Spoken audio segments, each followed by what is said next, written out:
Hi everyone. In this video, we're going to practice English in a fun and interactive way. Are you ready to improve your pronunciation, rhythm, and listening skills? Let's get started. Today, I'm going to share an interesting and funny story about someone's vacation in London. But before we dive into the story, let me explain how you can use this video to practice English effectively. We'll be using a technique called shadowing. Have you heard of it before?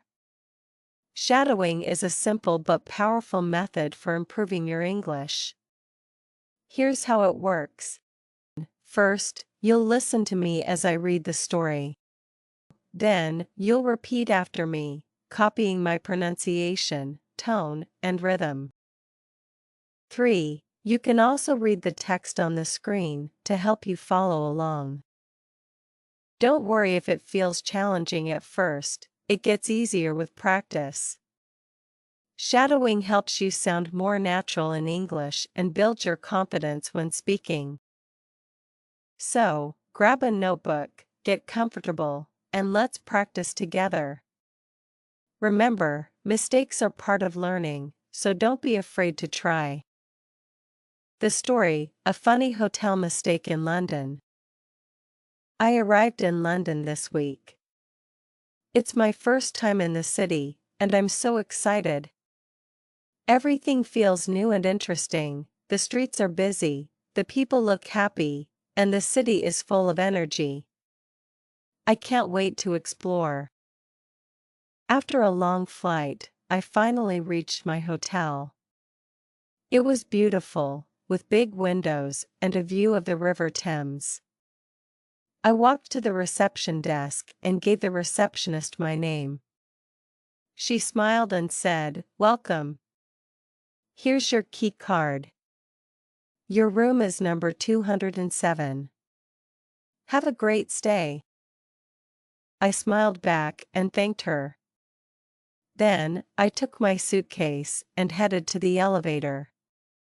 I pressed the button for the second floor, and when the elevator doors opened with a soft ding, I stepped out. The hallway was quiet and smelled fresh, like flowers. I found room 207, swiped my key card, and the door unlocked.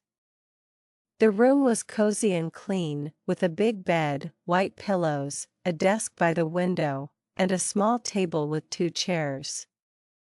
I unpacked my things, took a quick shower, and then went out to explore the city. London was amazing.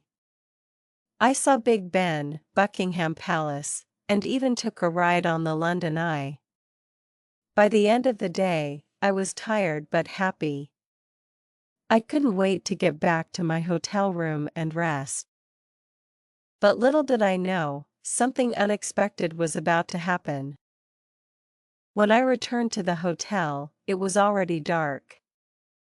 I was sleepy and just wanted to lie down. I took the elevator to the second floor, walked down the hallway, and found room 207. I swiped my key card, and the door unlocked. As soon as I stepped inside, I noticed something strange. There was a suitcase by the bed, and it wasn't mine. Huh? I thought. Did I leave my suitcase there? Then, I saw clothes on the chair. Wait a minute. I didn't leave any clothes there. I looked around the room. The shoes by the door weren't mine either. My heart started beating fast. Am I in the wrong room? I looked at the key card in my hand. It said 207. No, this is my room, I told myself. But something didn't feel right. Suddenly, I heard a noise. The bathroom door was opening. My heart almost stopped. Who was in there? Was it hotel staff? Another guest? A man walked out of the bathroom, looking just as surprised as I felt. He froze, holding a towel in his hand. Then he asked, "Who are you? What are you doing in my room?" I was so embarrassed. My face turned red. I stuttered, I think I'm in the wrong room." The man raised an eyebrow. "This is room 207. "Yes," I replied, holding up my key card. "Look, it says 207. The man walked closer and showed me his key card.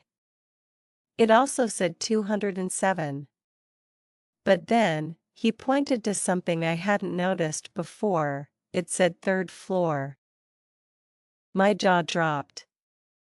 "I'm on the second floor. I went to the wrong floor by mistake." "I'm so sorry," I said quickly. "I didn't mean to come into your room." The man laughed. "It's okay," he said.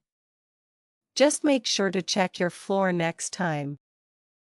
I apologized again and ran out of the room as fast as I could. My face was so red, I felt like a tomato. I went back to the elevator and pressed the button for the third floor. My hands were shaking a little. I can't believe I made such a silly mistake. When I got to the third floor, I found a real room 207, swiped my key card, and the door unlocked. This time, everything was exactly as I had left it. My suitcase was by the bed, my clothes were neatly folded, and there was no one else in the room. I sat on the bed and started laughing. It's so embarrassing, but it's also funny. I imagined the man telling his friends about the stranger who walked into his room by mistake. This is a story I'll never forget. That night, I kept thinking about what had happened. What if the man hadn't been so nice? What if he had called security? I felt lucky that everything turned out okay.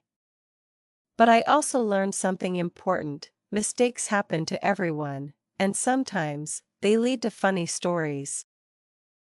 Instead of feeling embarrassed, I decided to laugh about it and share the story with others.